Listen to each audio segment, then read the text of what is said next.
Bonjour à tous, bonjour à toutes, je vous retrouve pour une nouvelle édition de ma série de vidéos que j'ai appelée Je lis, j'écoute, je regarde. Dans cette vidéo, je vous parle peut-être pas de mes favoris au sens strict du terme, ni au sens extrême du terme, où je vous dis, où je ne vous parle que de ce que j'ai adoré, mais je vous parle de mes dernières lectures, de mes dernières écoutes en termes de podcasts, de musique et même de livres sur Audible.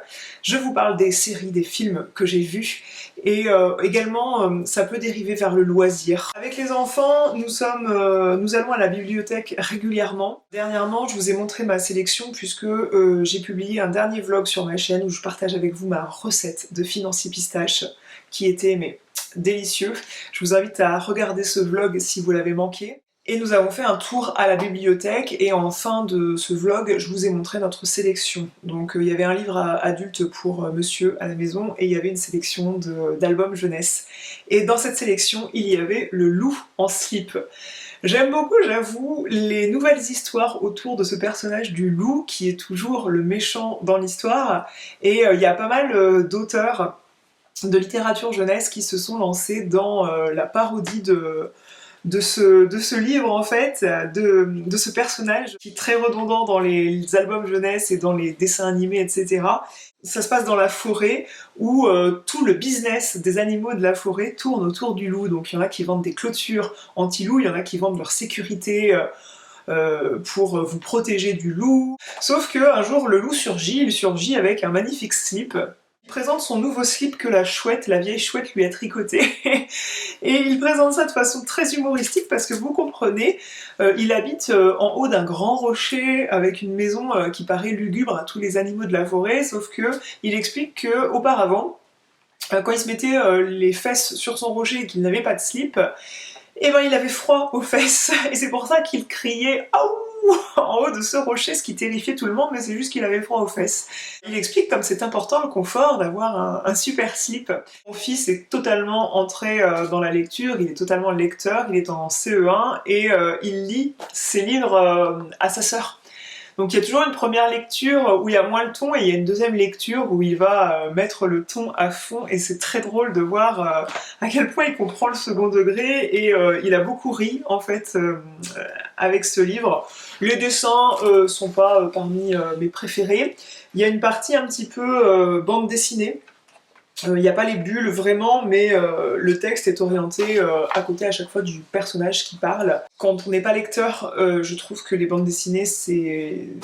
J'aime pas lire des bandes dessinées à mes enfants, je préfère qu'ils soient lecteurs et qu'ils les lisent eux-mêmes parce que c'est compliqué de savoir qui parle. Sinon, donc là, il peut lire ça tranquillement tout seul. Finalement, ce n'est pas le méchant de l'histoire, on découvre à la fin qui est sûrement le méchant de l'histoire. Si vous suivez les articles du mercredi sur mon blog, vous n'avez pas manqué les listes de cadeaux d'anniversaire de mes enfants. Je vous avais parlé de 2 livres que ma fille a reçus pour son anniversaire. On aime beaucoup à la maison les histoires d'Archibald de Astrid Desbordes et Pauline Martin aux éditions Albin Michel Genet. Ce personnage, Archibald, c'est un petit garçon, un blond aux cheveux frisés, qui est très attachant et un petit peu... voilà, il est dans la découverte du monde et dans la découverte des valeurs qui fondent ce monde. Différentes valeurs à chaque fois qui sont exposées dans les livres. C'est une collection composée de 7 ou 8 livres, je crois qu'il nous en manque un seul. Dernièrement, ils ont sorti Nos voisins silencieux, qui parle des animaux qui vivent dans la nature, qui sont silencieux, qui ne font pas de bruit, mais qui vivent tranquillement près des habitations. Voilà, il faut prendre soin de ces animaux-là, et même si on n'en prend pas soin, ça parle du fait qu'il faut faire attention à eux, les protéger et les respecter. Donc voilà, j'aime bien sûr tout le fond de cette histoire. Et encore une fois, c'est écrit de façon très poétique, très douce. Il y a un peu de second degré, mais l'enfant comprend quand même très bien le fond de l'histoire à chaque fois. On a les parents aussi qui parlent à Archibald, qui s'adressent à lui, comme nous on s'adresserait à nos enfants, et j'aime beaucoup à chaque fois comment c'est présenté. Dans la sélection de livres, il y avait aussi Ibouchou. Ibouchou, c'est aux éditions Little Urban. Ce sont des livres de Sandra Le Guen et Maureen Poignonnec. En fait, à la bibliothèque, on avait déjà emprunté Taxi Baleine et Tortue Express, ou l'un des deux, Et ma fille avait vraiment beaucoup apprécié les dessins en fait de cette collection, et donc j'avais envie de lui prendre Ibouchou à l'approche de la rentrée des classes, donc au mois d'août. C'est l'histoire d'enfants qui sont des êtres humains. Alors ça peut... à la base je suis pas branchée anthropomorphisme, du moins pour mon fils. Je lui en ai très peu présenté jusqu'à l'âge de 4-5 ans. Et puis après, voilà, il a totalement intégré voilà, ce qui était le vrai du faux. Pour ma fille, il se trouve que en rayon, à la maison, on a des livres pour mon fils qui intègrent des anthropomorphismes, donc j'en suggère, et puis ça se passe très bien. Elle est tout à fait consciente qu'elle ne rencontrera jamais en tant que maître et maîtresse un hibou ou une chouette. Mais là, en l'occurrence, ce sont des enfants, des êtres humains qui vont à l'école, des enfants, et leur instit, c'est un hibou, et il y a une maîtresse qui est une chouette. Ça raconte le déroulé d'une journée de classe classique. Tout simplement, c'était un livre que j'avais envie de lui raconter pour la rentrée scolaire, et tout simplement, je trouve les dessins vraiment adorables en fait. Je les trouve très réussis, j'aime beaucoup l'ambiance de cette collection. On va parler maintenant albums adultes. Ce sont en quelque sorte des albums, en tout cas ce sont des bandes dessinées. J'ai lu la dernière bande dessinée de Margot Motin à la veille, à l'aube en tout cas, où va sortir le tome 2.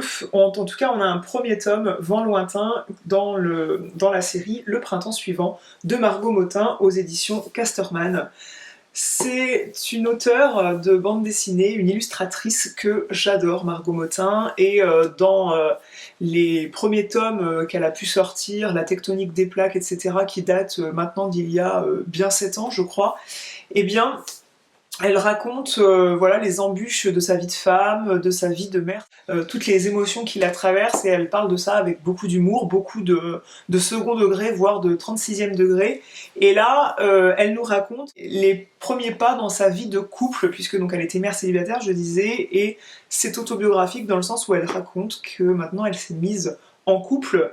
Il est écrit derrière en résumé, tout seul on va plus vite, ensemble on va plus loin. Elle s'est mise en couple, mais ce n'est pas sans embûches, et elle va parler de tout ça. Elle est moins dans l'humour que, à mon sens, que dans les précédentes BD qu'elle a pu sortir.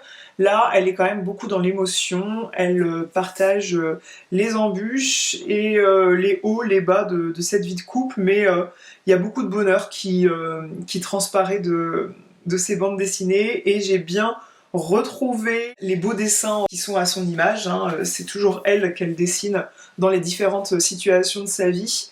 Et moi je la suis sur Instagram, et je trouve que pour l'avoir aperçue, je trouve que tout ça lui ressemble bien en fait. Une autre bande dessinée que j'ai trouvée mais adorable, adorable, adorable. J'ai terminé ce livre. J'avais le sourire aux lèvres et le cœur rempli de douceur. On peut appeler ça aussi ce qu'ils appellent maintenant les romans graphiques. Alors, ouais, les romans illustrés, romans graphiques, je ne sais plus comment on appelle ça, mais moi j'appelle ça une bande dessinée. C'est une bande dessinée qui est assez épaisse, avec une couverture très jolie, adorable, je trouve. Les dessins de cette bande dessinée sont adorables, et je trouve que les émotions des dessins vraiment sont nickel, c'est-à-dire que dans la tête, le visage de chaque personnage qui a été dessiné, à chaque fois se dégage une émotion, et c'est très bien fait. Du coup, la particularité de ce livre, malgré tout, aux éditions d'Argo de Jordi Lafèvre, oh là là, je sais pas pourquoi je veux dire Lefebvre, Jordi Lafèvre, ça raconte une histoire d'amour entre deux personnes, mais l'histoire est racontée à l'envers. Ce qui fait qu'il faut vraiment attendre la fin de l'histoire pour savoir comment ils se sont rencontrés et pourquoi ils n'ont pas pu être ensemble de toute leur vie. C'est une histoire vraiment mais très attendrissante. Pleine de tendresse, c'est un peu une histoire de la vie. On connaît tous des gens qui n'ont pas pu être ensemble finalement. Maintenant que je t'ai retrouvé, j'aimerais tellement te réserver une petite place dans ma vie. Une place remplie de mouettes avec vue sur la mer. Je vous recommande vraiment cette histoire si vous avez besoin de douceur dans votre soirée. Je vais faire la transition avec la partie j'écoute en vous parlant d'un livre que je n'ai pas lu mais écouté, et je suis ravie de ne pas l'avoir lu et de l'avoir plutôt écouté. Je suis abonnée à Audible, qui est une fonctionnalité de Amazon qui vous permet d'écouter des livres qui sont lus parfois par les auteurs eux-mêmes, parfois par des lecteurs tout autres.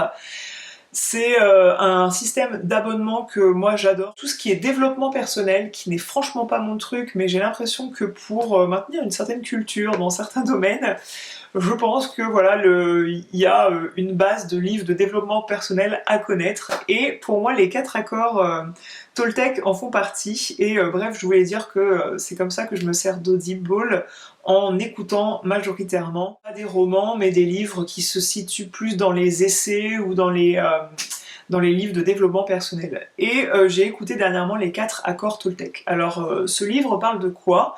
C'est un livre de Michael Rees.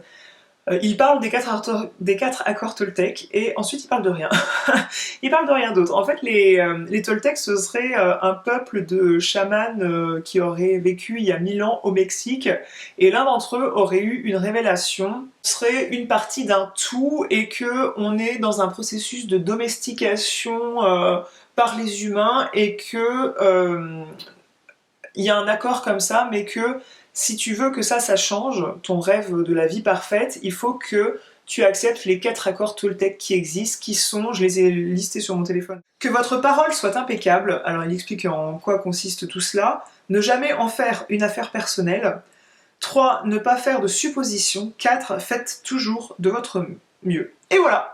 Il n'y a plus qu'à. Une fois que vous avez conscience de ces 4 choses, c'est entre mythe de caverne et chamanisme, mais je trouve qu'on mettre des centaines de pages pour dire des vérités comme ça, que on en a tous conscience finalement, c'est pas terrible, mais c'est un livre quand même que j'ai apprécié écouter en faisant des bijoux, en faisant mon footing, en faisant ma marche avec mon chien, et bien que c'est criant de vérité, je vous recommande vraiment pas d'acheter ou de lire ce livre. Moi, je n'aurais pas été capable de lire ce livre jusqu'au bout, vraiment, en tant que lectrice.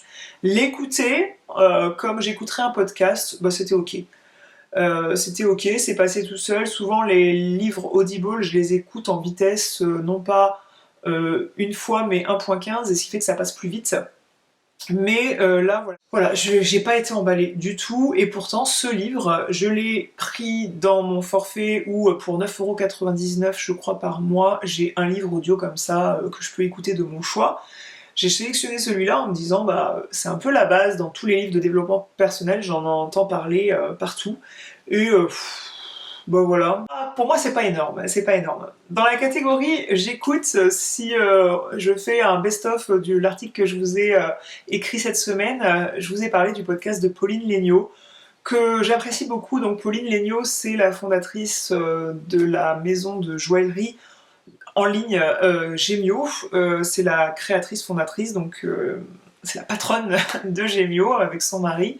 C'est du coup une businesswoman qui se démarque beaucoup, puisque cette marque apparemment a bien percé, elle réussit quand même dans ce qu'elle entreprend, et elle a créé en parallèle une société qui s'appelle Demian, où elle vend des programmes pour se perfectionner en tant qu'entrepreneur, pour apprendre des choses sur comment percer sur les réseaux sociaux, comment voilà, créer sa boîte et puis réussir, bien sûr. Elle a un podcast qui s'appelle le podcast de Pauline Léniaud, qu'elle avait appelé au départ Le Gratin.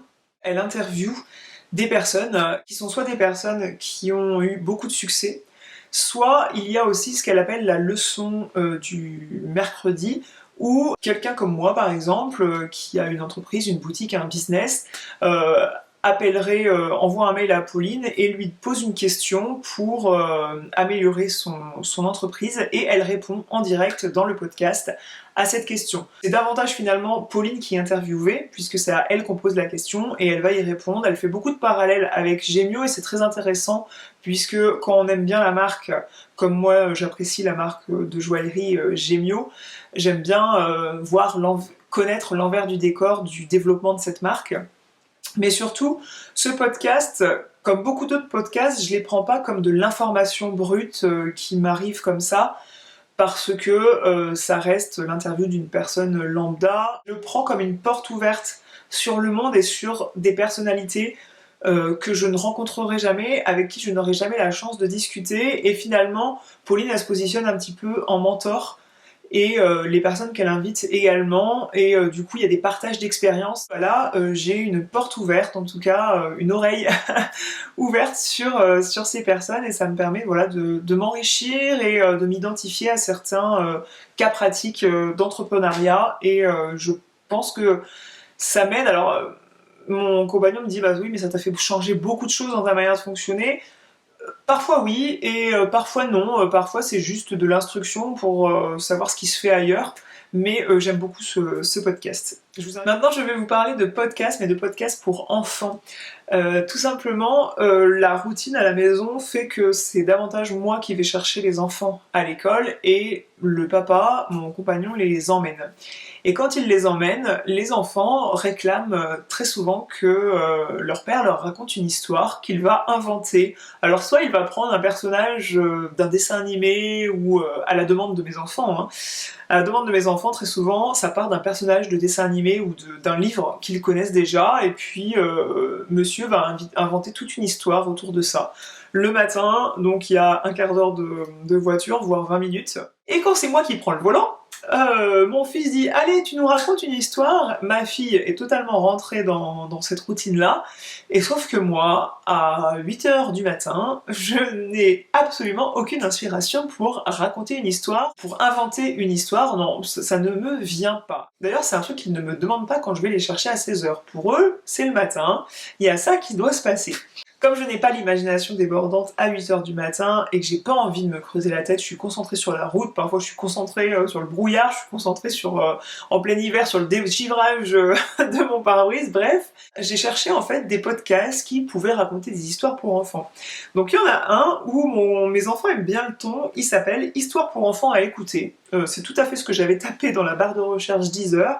Dans ce podcast, on a c'est comme s'il y avait un podcast dans un podcast, je sais pas vraiment quel est le titre, apparemment c'est Monstres et créatures magiques sur Dizo. Je ne sais pas ce qu'est Dizo, si c'est... je ne sais pas, mais il y a des histoires qui sont racontées donc autour des monstres et des créatures magiques, et ce sont des histoires qui durent 7 minutes, donc parfois on en écoute une, parfois on en écoute deux sur la route, et ça fait passer le temps. Ça les met dans le bain un petit peu, ça leur apporte un peu de chaleur dans la voiture. J'ai également trouvé le podcast qui s'appelle Raconte-moi une bêtise. Les enfants adorent faire des bêtises et ils aiment bien qu'on leur raconte les bêtises que les adultes, les modèles qu'on leur apparaît être, et ben ils aiment bien, même si on est des exemples et tout, ils aiment bien savoir qu'on a pu faire des bêtises étant petit, et il y a ce podcast qui s'appelle Raconte-moi une bêtise qui dure à chaque fois, il y a des épisodes qui durent 4-5 minutes où des personnes lambda racontent un souvenir d'enfance où ils ont fait une bêtise. À la fin, il est dit si ils se sont fait attraper ou pas, et qu'est-ce qu'on leur a dit quand ils ont fait cette bêtise. Si c'était dangereux, il y a le rappel que c'est dangereux, bien sûr. Et dernièrement, il y a des épisodes qui sont sortis où ce sont des personnalités connues qui racontent la plus grosse bêtise qu'ils ont pu faire en fait étant petits. Et du coup mes enfants, ça les a divertis, et je pense que ça peut divertir beaucoup d'enfants dans ce concept où ils aiment bien connaître les bêtises qu'on a pu faire. On va maintenant parler de ce qu'on a pu regarder, donc en termes de séries et de films, et je pourrais vous parler tout simplement de mon abonnement au CS. On a pris un abonnement au CS pour suivre la fin de la Servante écarlate. On suit aussi The Walking Dead. On a voulu suivre The House of Dragons, qui est un préquel en fait de la célèbre série mondialement connue qui est Game of Thrones. Game of Thrones, voilà, je vais pas le faire le synopsis, mais en tout cas, le House of Dragon, donc la maison du dragon, c'est une série qui zoome sur les Targaryens et sur la chute de leur domination de Westeros. En fait, on se situe 200 ans avant la naissance de Daenerys Targaryen. On a Viserys, le roi qui est au pouvoir des 7 couronnes, en fait, du trône de fer. Il domine Westeros. En tout cas, il domine le monde, les royaumes, par leurs 10 dragons qu'ils possèdent. Jusque-là, ils sont susceptibles de ne jamais être vaincus par personne, avec 10 dragons qui assurent leur pouvoir, sauf que Ils vont être eux-mêmes leur propre danger parce que c'est à l'intérieur de la famille Targaryen, puisque comme Viserys n'a pas d'héritier masculin, il va léguer le trône à sa fille et ça va créer des tensions, des jalousies et une guerre en interne de la famille en fait. Ils vont provoquer leur propre chute finalement et c'est se dérouler en fait cette cascade d'événements qu'on voit en fait dans cette série et j'adore. Franchement c'est sur le même ton que Game of Thrones. Si vous avez aimé Game of Thrones, on peut avoir peur que ça soit pas aussi bien et moi je trouve que ça vaut Game of Thrones en fait. Pour finir la partie je regarde par un film que nous sommes allés voir au cinéma. C'est le film Novembre et comme on était la 5e semaine je crois de diffusion du film, j'avais envie de le voir. J'en ai entendu beaucoup parler de ce film. J'étais déçue parce que en tête d'affiche on a Jean Dujardin et j'étais persuadée, je m'étais pas beaucoup attardée sur le résumé, je savais que ça parlait des événements, je vous ai dit le titre de ce que j'ai été voir? Non, la fille elle parle, mais on a été voir Novembre, donc avec Jean Dujardin, où il fait la tête d'affiche, mais j'avais cru apercevoir Gilles Lelouch. Alors, c'est presque du pareil au même, hein, c'est des potes. Hein. D'ailleurs, on voit un peu la bande, hein, y a Sandrine Quimberlin, je crois, elle s'appelle, j'écorche souvent son nom de famille, Kiberlin, je ne sais plus, et on pourrait apercevoir Gilles Lelouch. Alors moi j'adore Gilles Lelouch, j'adore ça, je trouve que c'est un acteur qui a vraiment une gueule, quoi, avec une voix, j'adore Gilles Lelouch. Là c'est avec Jean Dujardin et Sandrine Kiberlin. Ça parle du coup des événements du 13 novembre 2015, des attentats qui ont eu lieu au Bataclan, aux terrasses qui entourent le Bataclan, au Stade de France, et des 5 jours de lutte antiterroriste qui ont eu lieu après. Et du coup on se retrouve avec un zoom sur Fred qui est joué par Jean Dujardin, qui est commissaire à la police de Paris, et on voit voilà, tout le travail qui est fait pour attraper ces terroristes. Je trouve que c'était hyper bien joué, le casting est réussi si on aime ces acteurs-là. Voilà, l'action est plutôt là. On a le truc qui vous prend quand même parce qu'il y a un peu d'action et on sait que ce sont des événements réels. On vous dit hein, au départ que ne pas prendre ça à titre informatif, que ça reste un film inspiré de faits réels, mais dans la ligne conductrice du truc, ça suit quand même les événements réels dont on a entendu parler, hein, même si j'étais pas à la police judiciaire pour vous dire que ce sont les faits réels, ça suit quand même, il n'y a pas de trucs illuminés qui sont inventés autour de ça. Mais il y a quand même une conclusion qui se fait de dire qu'il y a un avant ces événements, un après ces événements. Alors individuellement parlant pour les victimes, je veux bien le croire, mais sur toute la politique qui est faite autour de ça, j'ai pas le sentiment, je me sens pas hyper mieux protégée qu'avant personnellement.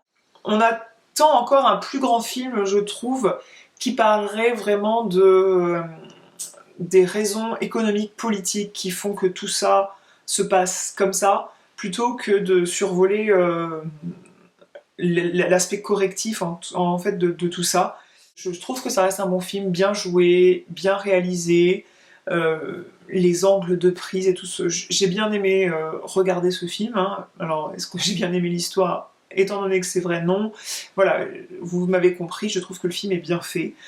Mais il manque quelque chose de plus rentre-dedans dans l'histoire de ce truc-là. Voilà pour ce que j'ai pu lire, écouter, regarder dernièrement. J'espère que cette vidéo vous aura plu, que ça vous aura donné quelques idées de choses à écouter, à lire, à regarder. Je vous rejoins dans la zone de commentaires. Si vous voulez suivre, attendre le prochain épisode, abonnez-vous à cette chaîne pour être tenu au courant des prochaines vidéos qui vont suivre. Suivez-moi sur Instagram où je partage de temps en temps des choses de ce genre-là. Je vous fais des grosses bises et je vous dis à bientôt.